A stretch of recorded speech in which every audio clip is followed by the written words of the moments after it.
The year 661 CE marked a pivotal shift in the Muslim world with the rise of the Umayyad dynasty, an era that transformed the caliphate from a community-led institution into a centralized, dynastic empire.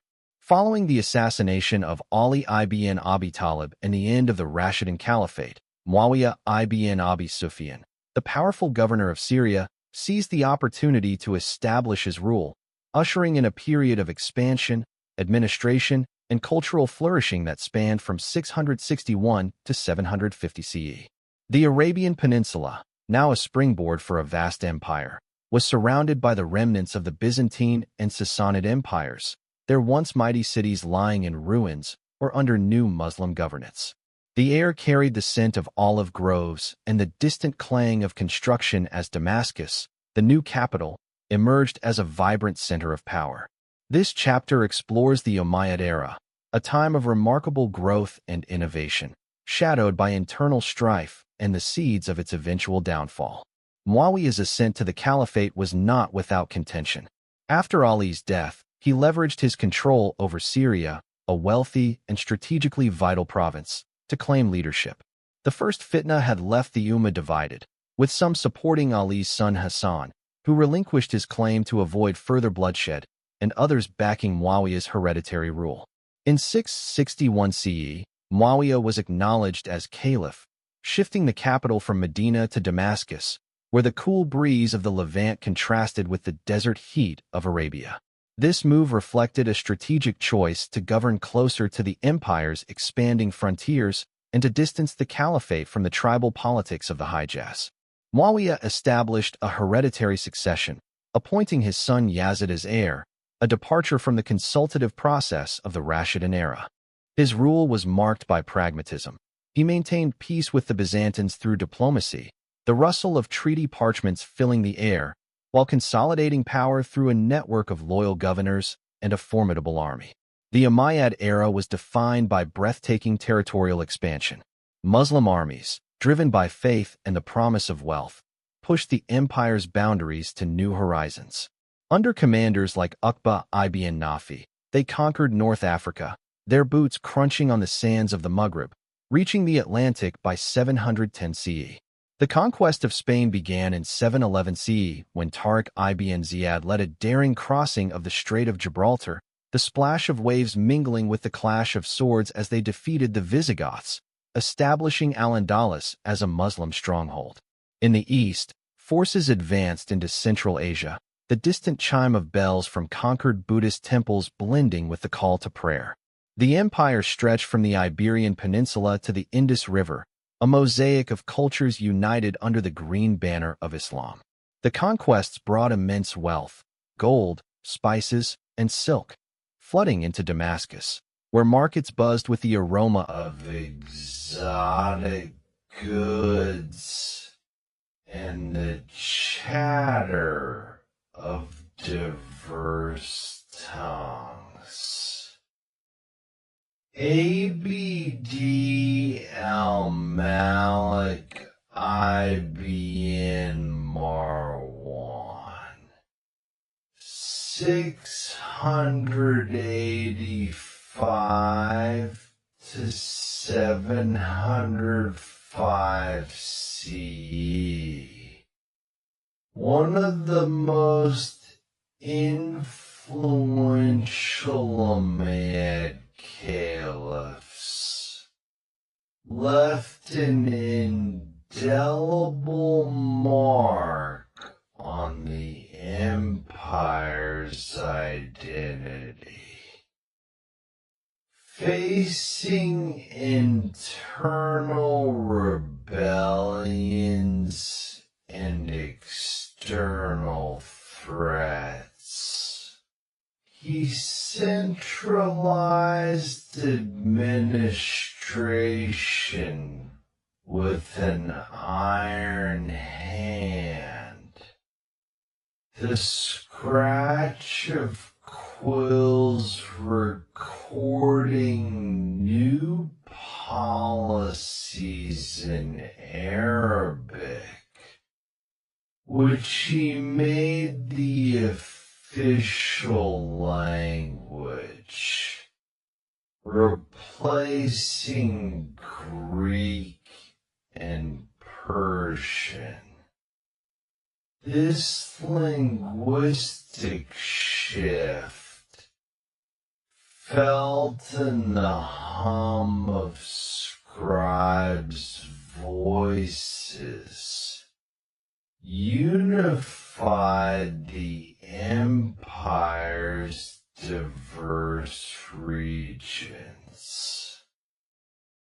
Abd al-Malik's architectural legacy includes the Dome of the Rock in Jerusalem, completed in 691 CE.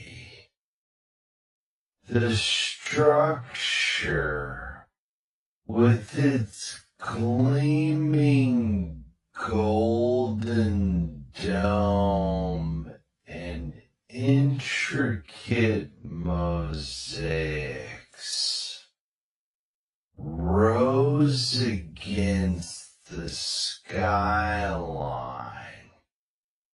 Its construction echoing with the clink of chisels and the prayers of workers. This monument symbolized Islamic sovereignty over Jerusalem and became a beacon for pilgrims. Its cool marble floors offering respite from the sun. His reign also saw the introduction of Islamic coinage. The jingle of dinars and dirhams replacing Byzantine and Sassanid currency, reinforcing economic independence. Despite these achievements, the Umayyad rule was marred by internal discord. The second fitna, 680 to 692 CE, erupted after Muawiyah's death, pitting his son Yazid against Husayn ibn Ali, the Prophet's grandson. In 680 CE, Husayn, with a small band of followers, marched to Kufa for support, but was intercepted at Karbala. The ensuing massacre, with the desert sand stained red and the air filled with the wails of the dying, became a defining defining moment for Shia Muslims who mourned Hussein's martyrdom as a symbol of resistance. The Umayyads faced further challenges from the Kharijites, whose radical ideology led to assassinations, and from the growing discontent of non-Arab Muslims, or Mali, who felt marginalized despite converting to Islam. The Abbasid revolt, brewing in the East, gained traction by exploiting these grievances. The whisper of rebellion growing louder in the bazaars of Khorasan. The Umayyad administration was a blend of innovation and rigidity. They established a sophisticated bureaucracy with governors overseeing provinces and a postal system linking the empire. The rhythmic gallop of horses carrying messages across vast distances. The construction of desert castles like Qasr Amra, with their frescoed walls and cool courtyards, reflected a taste for luxury. The splash of fountains, a stark contrast to the arid surroundings. However, the Umayyads' preferential treatment of Arab elites and their lavish lifestyles fueled resentment. The Mali, excluded from full equality, formed the backbone of the Abbasid opposition, their voices rising in the mosques and marketplaces.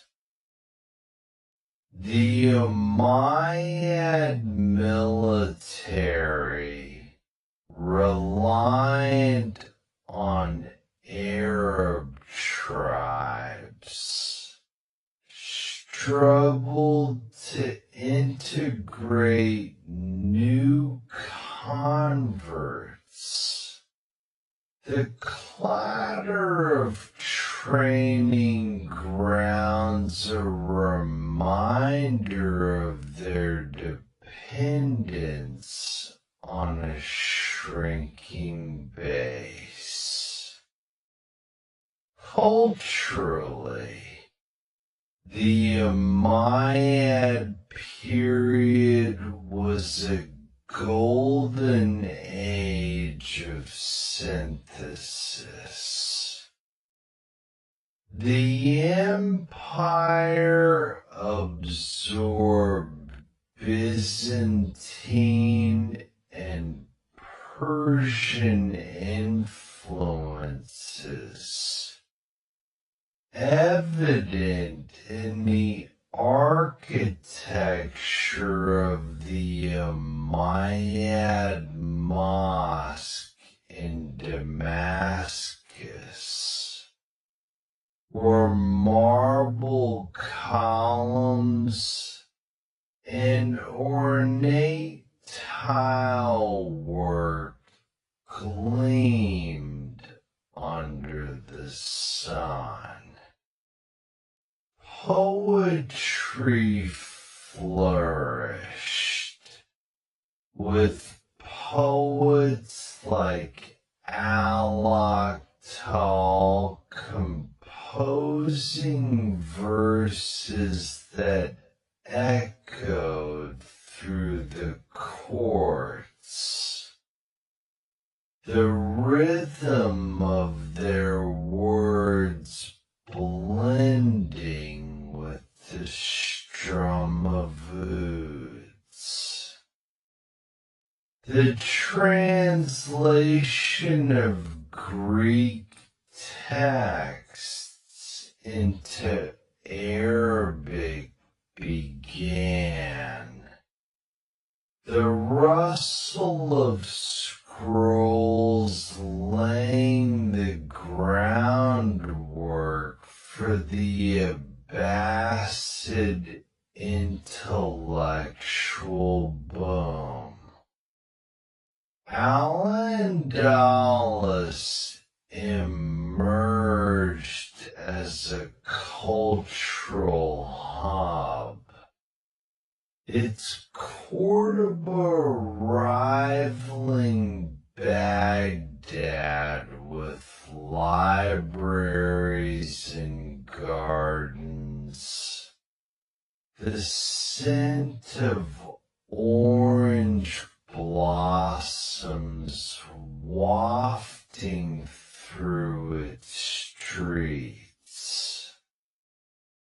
Yet, this cultural richness was overshadowed by political instability.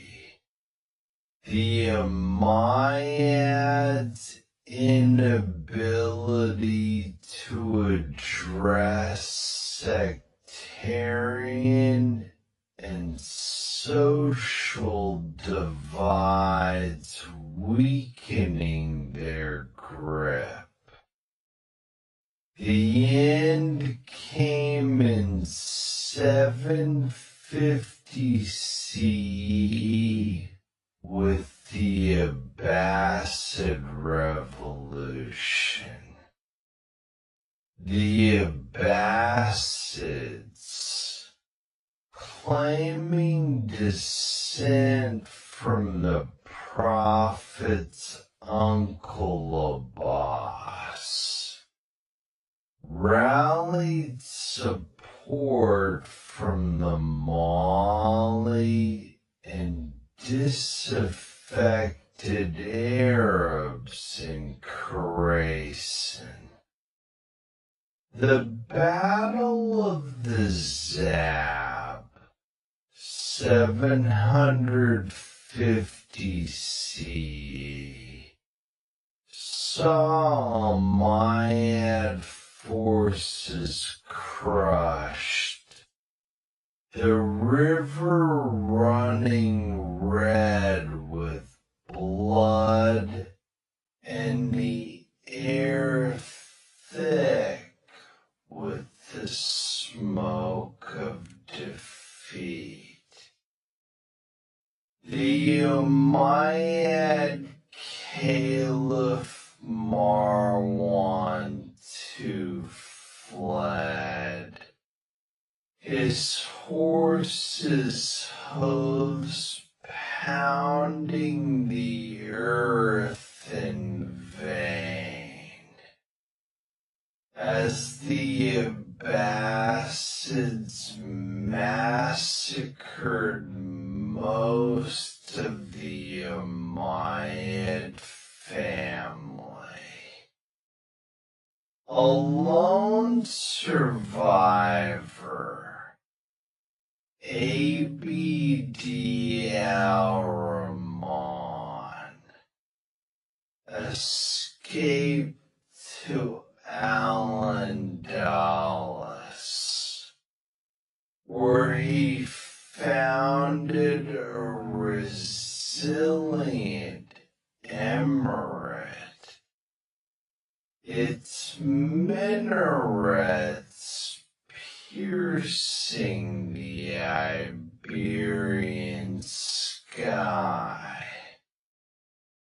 The Abbasids shifted the capital to Baghdad. The Umayyad era fading into memory, its legacy a mix of grandeur and division. The Umayyad dynasty's impact was profound. Their conquests doubled the Muslim world's size, spreading Islam to Europe, Africa, and Asia. The call to prayer resonating in new lands. The administrative and architectural innovations, Arabic as a unifying language, the Dome of the Rock, and desert castles shaped Islamic civilization. Culturally, they bridged east and west. Their poetry and art influencing generations.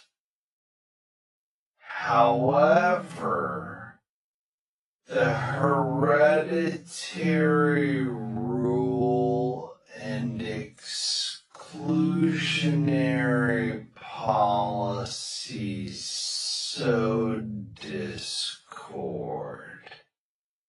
The Sunni-Shia rift deepening with Karbala and the Mawali's marginalization fueling the Abbasid rise. The Umayyad era, with its triumphs and tragedies, was a crucible of identity. Its echoes felt in the diverse tapestry of the Muslim world that followed. The year 750 CE heralded a new chapter in Islamic history with the rise of the Abbasid dynasty. An era that would come to be celebrated as the golden age of Islam, stretching from 750 to 1258 CE. The Abbasids, claiming descent from the Prophet Muhammad's uncle Abbas, overthrew the Umayyads in a revolution fueled by discontent among non-Arab Muslims and marginalized groups. Their victory, marked by the decisive battle of the Zab, the shift of the capital from Damascus to Baghdad, founded in 762 CE by Caliph al-Mansur, symbolized a new beginning. Its circular design, a marvel of engineering, with the Tigris River shimmering at its heart. This period transformed the Muslim world into a global powerhouse of intellect, culture, and science.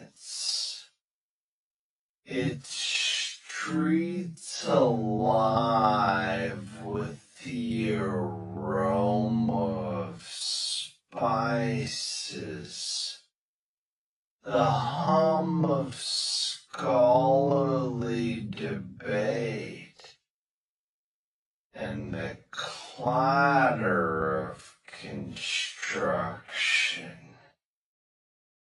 Yet, this golden age, spanning over 5 centuries, was not without its challenges. culminating in the catastrophic Mongol invasion that ended Abbasid rule in 1258 CE. The Abbasid rise was rooted in a promise of inclusivity. The Umayyads' Arab-centric policies had alienated the Mali, non-Arab converts, whose support alongside disaffected Arabs in Khorasan propelled the Abbasid revolt.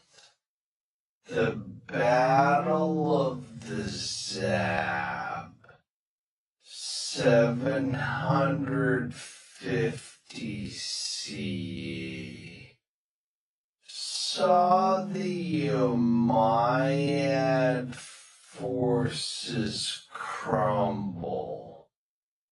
The air thick with the smoke of burning tents and the cries of the defeated, as the Abbasid black banners fluttered triumphantly. Al-Safa, the first Abbasid caliph, consolidated power, but it was his brother Al-Mansur who laid the foundation for the dynasty's glory. In 762 CE, he established Baghdad, known as the City of Peace. Its round walls and four gates designed for defense and symmetry. The splash of water from its canals a constant melody. This strategic location on the Silk Road fostered trade. The markets buzzing with silk from China, spices from India, and gold from Africa, enriching the empire's coffers. The intellectual zenith of the Abbasid era was epitomized by the House of Wisdom in Baghdad, founded under Harun al-Rashid. 786 to 809 CE, and expanded by his son Al-Mamun. 813 to 833 CE. This academy, its halls echoing with the rustle of parchment and the murmur of multilingual scholars, became a beacon of knowledge. The translation movement brought Greek, Persian, and Indian texts into Arabic. The scratch of pens preserving works of Aristotle, Ptolemy, and Galen, the air filled with the scent of ink and aged leather. Al-Khwarizmi's development of algebra, its equations scribbled on slate, revolutionized mathematics, while al-Battani's astronomical observations, conducted under starlit skies, refined the understanding of celestial movements. Ibn Sina's canon of medicine, a tome bound in calf skin, became a medical cornerstone. Its pages turned by healers across continents. The House of Wisdom's legacy was a bridge between ancient wisdom and medieval innovation. Its influence felt in the European Renaissance centuries later. Culturally, the Abbasid golden age was a tapestry of splendor. Harun al-Rashid's court, immortalized in 1001 Nights, was a realm of opulence,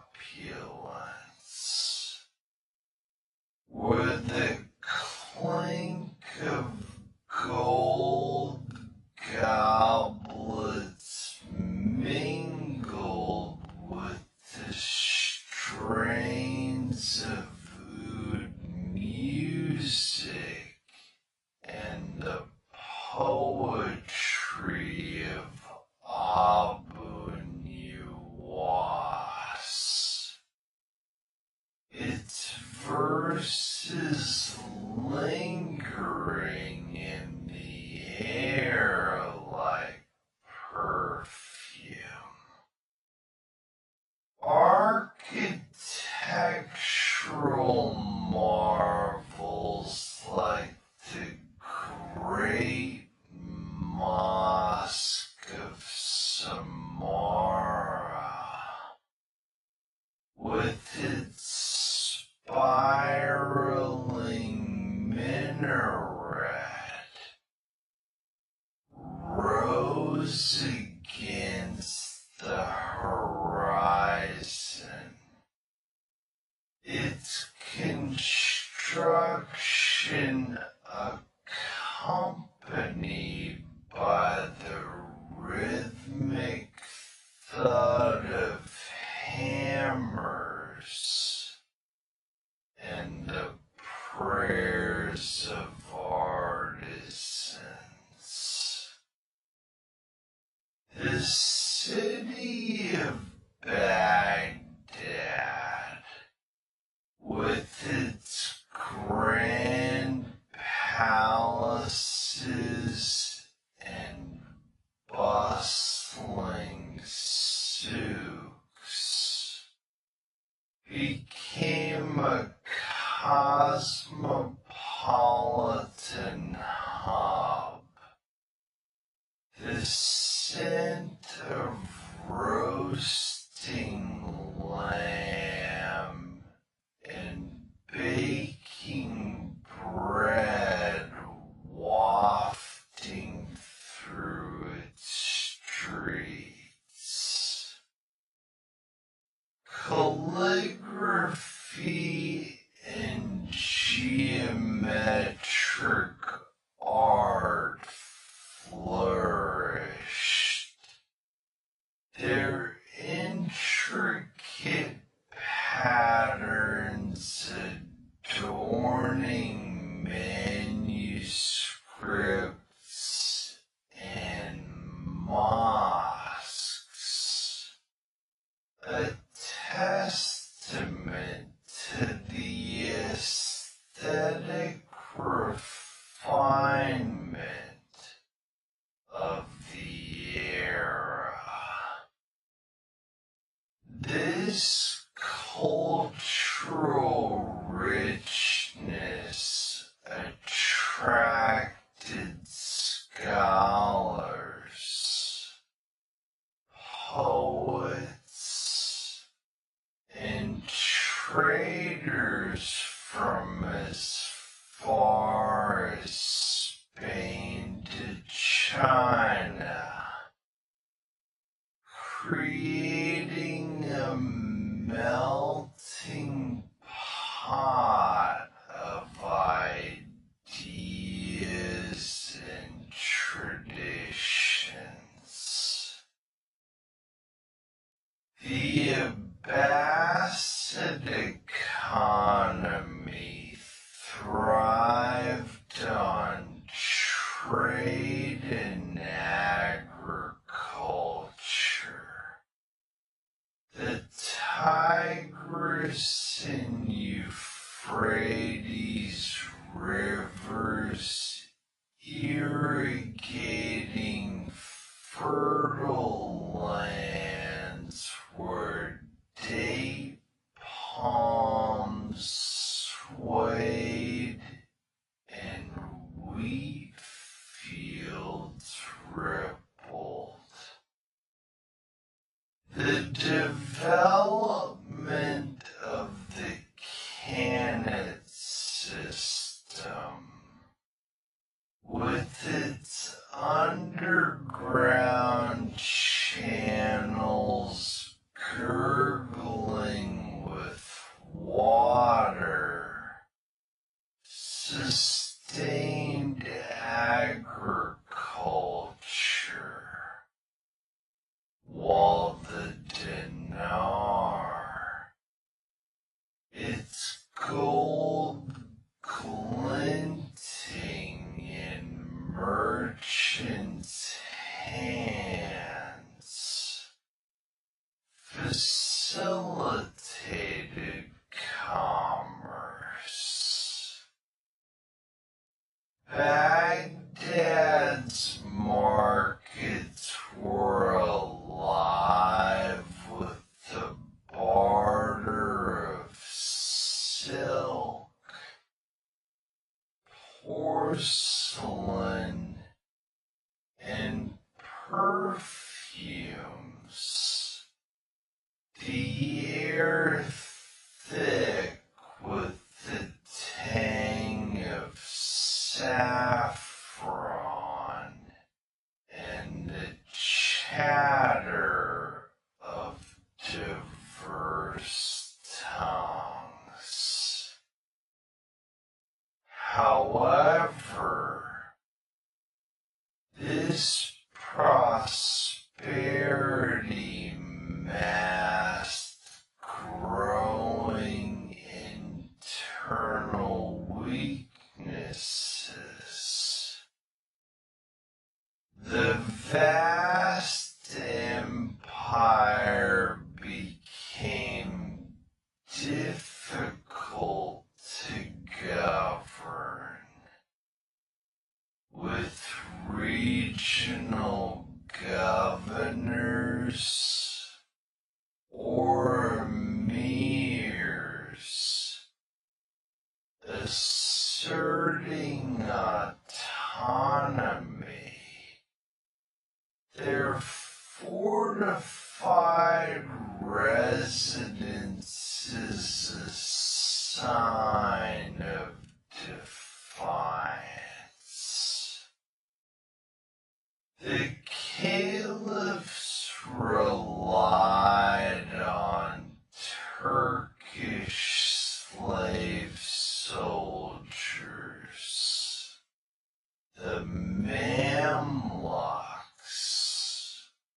whose loyalty was bought with gold but often wavered. The clank of their armor, a constant reminder of their power.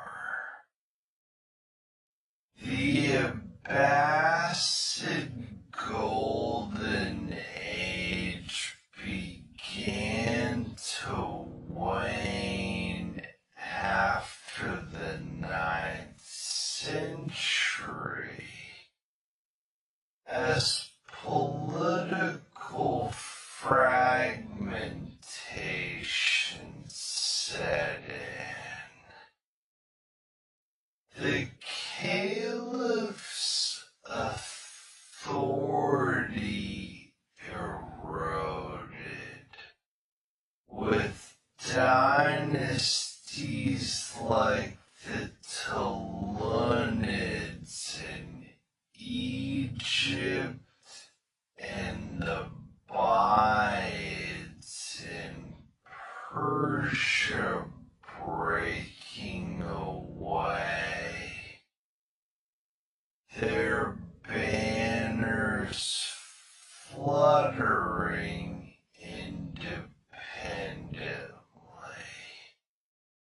The reign of Al-Mu'tadid, 892 to 902 CE, briefly revived central control, his palace echoing with the decrees of a resurgent court, but the trend continued. The arrival of the Seljuk Turks in the 11th century offered military support. Their horses thundering across the plains, yet they too reduced the caliph to a figurehead. The call to prayer from Baghdad's mosques, a hollow echo of past glory. The Crusades, 1096 to 1291 CE, further strained the empire, with Christian armies clashing with Muslim forces along the Levantine coast. The air filled with the scent of burning olive groves and the cries of the wounded. The final blow came with the Mongol invasion in 1258 CE. Under Hulagu Khan, the Mongols swept through the Middle East, their hooves pounding the earth and their catapults hurling flaming rocks. The siege of Baghdad lasted from January to February 1258. The city's walls crumbling under the onslaught. The Tigris River turning black with ink from looted libraries and red with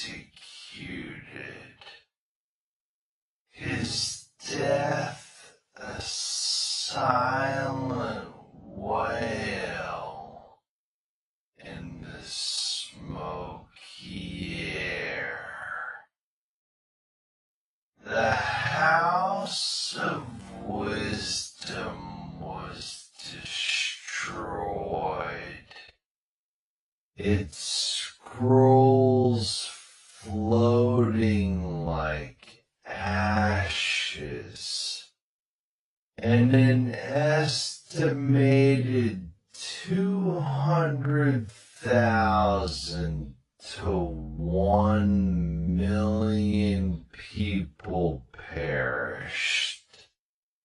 The stench of death lingering over the ruins. The Abbasid capital fell, though a nominal caliphate persisted in Cairo under Mamluk protection until 1517 CE. The Abbasid Golden Age left an indelible legacy.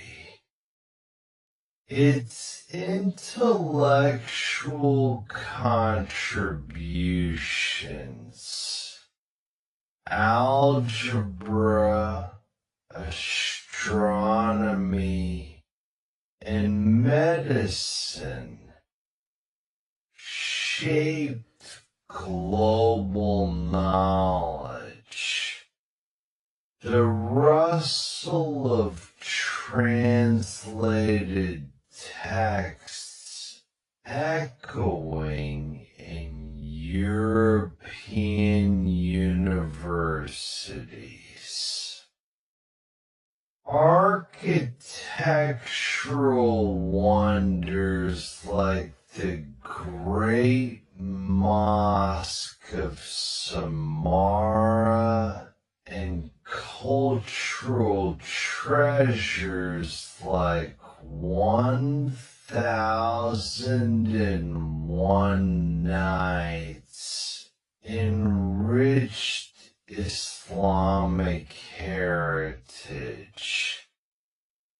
Their beauty preserved in memory. The empire's trade networks connected east and west. The jingle of coins a testament to its economic might. Yet, its decline highlighted the fragility of centralized rule over vast territories. The rise of regional powers and the vulnerability to external invasions. The Mongol sack of Baghdad was a tragic end to a golden era, but its intellectual and cultural seeds had already taken root, blossoming in the diverse Muslim world that followed.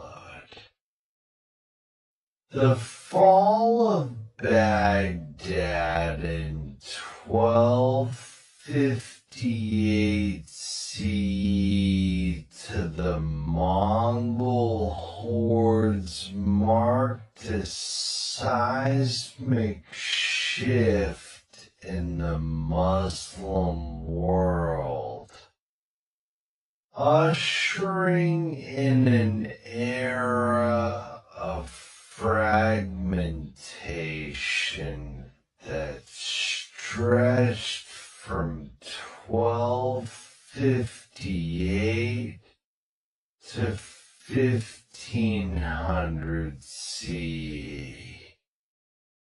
The once unified Abbasid Caliphate, a beacon of intellectual and cultural splendor, crumbled under the weight of Hulagu Khan's invasion, leaving a landscape of ruins where the Tigris River ran red with blood, and the air carried the acrid scent of smoke. This period, often overshadowed by the grandeur of earlier dynasties, saw the Muslim world splinter into regional powers, each carving out its own identity amidst the chaos of conquests, migrations, and resilience.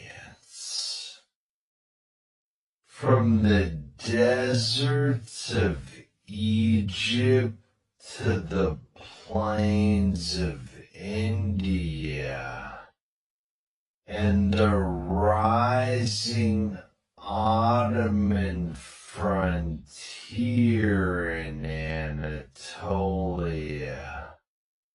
the Muslim civilization adapted, its mosques still echoing with the call to prayer, and its scholars preserving knowledge against the odds. This chapter delves into the complexities of this fragmented era, a time of both decline and renewal that shaped the Muslim world until the dawn of the great empires. The Mongol invasion was a cataclysm that reverberated across the Islamic lands.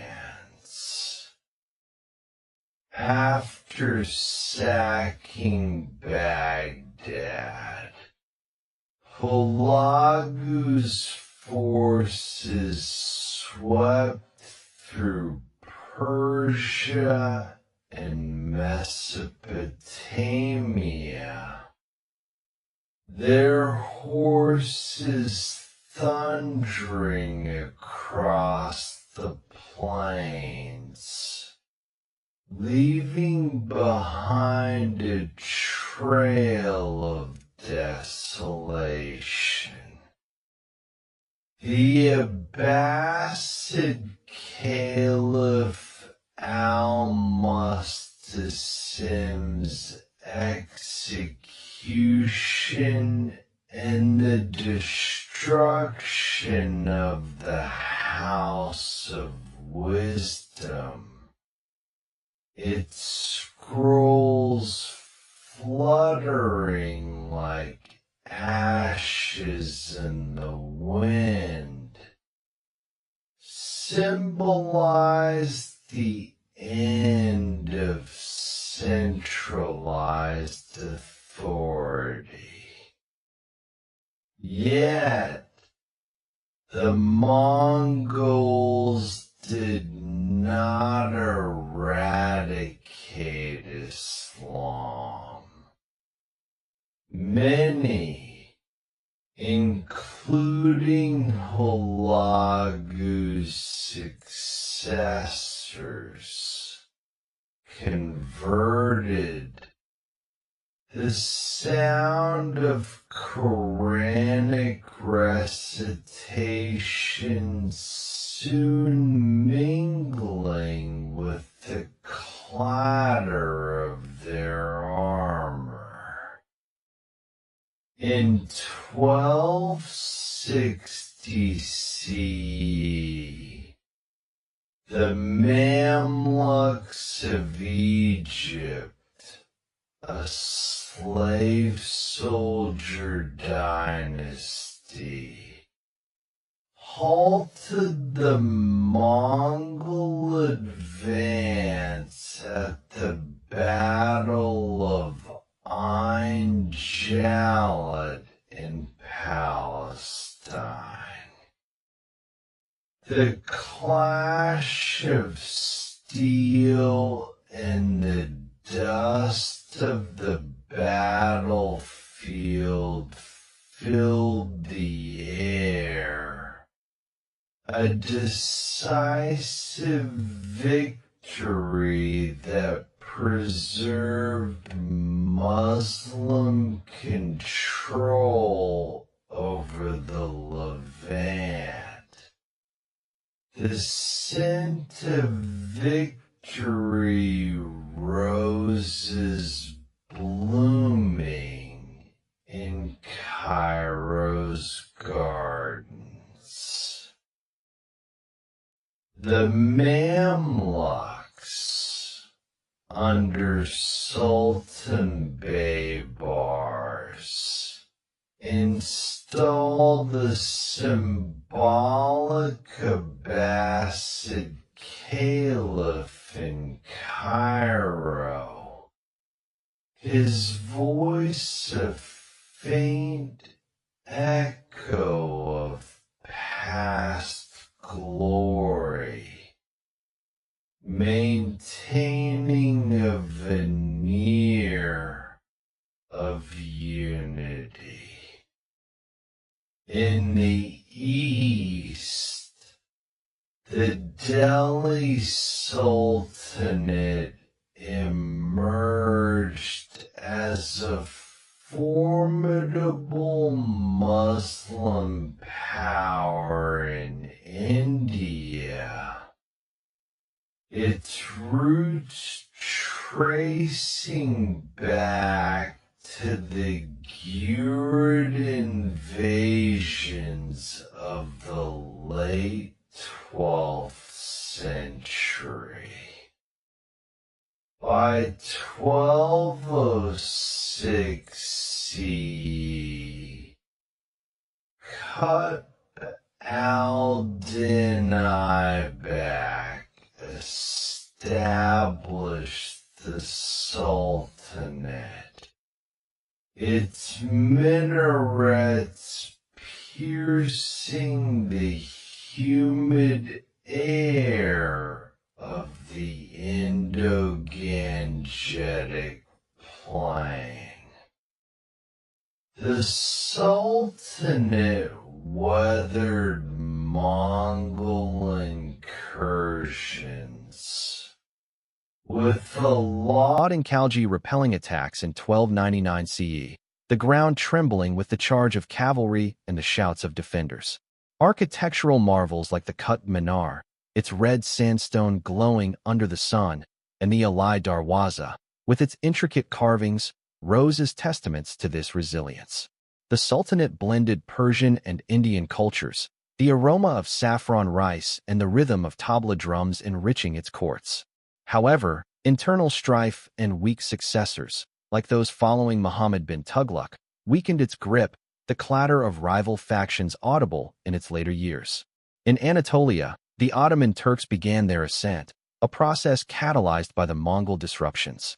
After the Seljuks' decline following the Battle of Kozdag, 1243 CE, Turkish tribes migrated westward, their tents dotting the landscape. Osman I, founder of the Ottoman dynasty around 1299 CE, united these tribes, his sword gleaming under the Anatolian sun. The capture of Constantinople in 1453 CE by Mehmed the Conqueror was a turning point, the city's ancient walls crumbling with the boom of cannons, its bells replaced by the muezzin's call. The transformation into Istanbul, with its Grand Hagia Sophia now a mosque, marked the Ottomans' emergence as a new Islamic power, the air filled with the scent of incense and the bustle of a reborn metropolis.